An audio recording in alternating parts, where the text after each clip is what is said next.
उत्तर प्रदेश के मेरठ से खबर, जहां पर वरिष्ठ छायाकार मनोज देवगन को श्रद्धांजलि दी गई। मेरठ के कमिश्नरी पार्क चौराहे के पास तमाम पत्रकार इकट्ठा हुए और अमर उजाला के वरिष्ठ छायाकार मनोज देवगन को श्रद्धा सुमन अर्पित किए। इस दौरान तमाम पत्रकारों ने कहा कि मेरठ की पत्रकारिता के लिए मनोज देवगन का जाना एक बहुत भारी क्षति है और पत्रकारिता का एक बड़ा नुकसान मनोज देवगन के जाने के बाद हुआ है। आपको बता दें, मनोज देवगन पिछले 1 महीने से बीमार चल रहे थे और अस्पताल में उनका इलाज चल रहा था।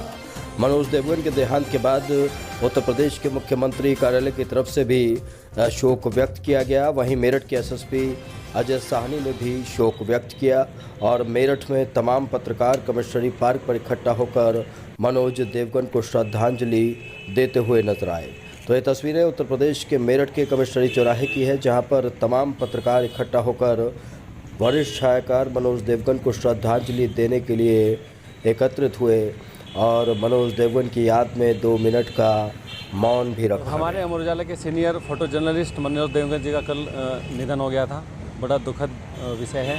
हम सब उनको श्रद्धांजलि देने के लिए यहाँ कमिश्नरी पार्क में एकत्रित हैं। सभी उनको श्रद्धांजलि देते हैं और सभी जो है जो उनके परिवार के लिए इस दुख को सहने की शक्ति। आज देवगन साहब को हम चौराहे पर श्रद्धांजलि दे रहे हैं। सबसे बड़ा दुखद है कि हमारे साथ जो है, हमारे साथ कंधे से कंधा लगा के खड़े रहने वाले जो हमारे साथी हैं, उनके साथ यहाँ पे हम लिमिटेड लोग क्या नाम है एक श्रद्धांजलि देने के लिए आए हैं। ये बड़ा दुख का विषय है। हम तो साथियों से कहेंगे, पत्रकार साथियों के लिए जो लड़ाई हमारे देवगन साहब ने लड़ी, हमारे लिए साथियों के लिए लड़ी, उस मुहिम को आगे लेके जाएं, जिससे कि किसी पत्रकार साथी के साथ कोई हानि होती है कि असामयिक मृत्यु हो जाती है, उनके परिवार के लिए, जीविका के लिए, उनके रोजगार के लिए, शिक्षा के लिए कुछ ना कुछ व्यवस्था की जाए। यहाँ से आज शपथ ले रहे हैं कि ऐसे योजना बनाई जाएगी जो पत्रकारों के लिए आगे काम करेगी। कोरोना के पीरियड में उन्होंने जिस तरीके से सड़क पर उतरकर लोगों की सेवाएं की थी, फोटोग्राफी की थी, रिपोर्टिंग की थी, वो काबिल तारीफ़ है।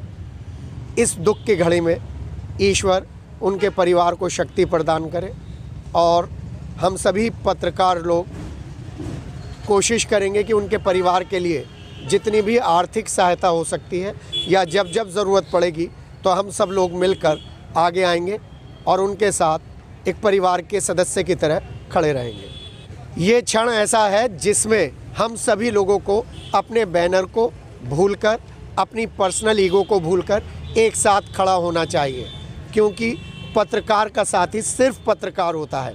इसलिए जो लोग थोड़ी बहुत भी ईगो रखते हैं, उनसे मेरी करबद्ध निवेदन है कि वो आएँ, पत्रकारों की एकता के लिए साथ खड़े हों और हम सब लोग साथ मिलकर अपने भाइयों के लिए कुछ सॉलिड करें।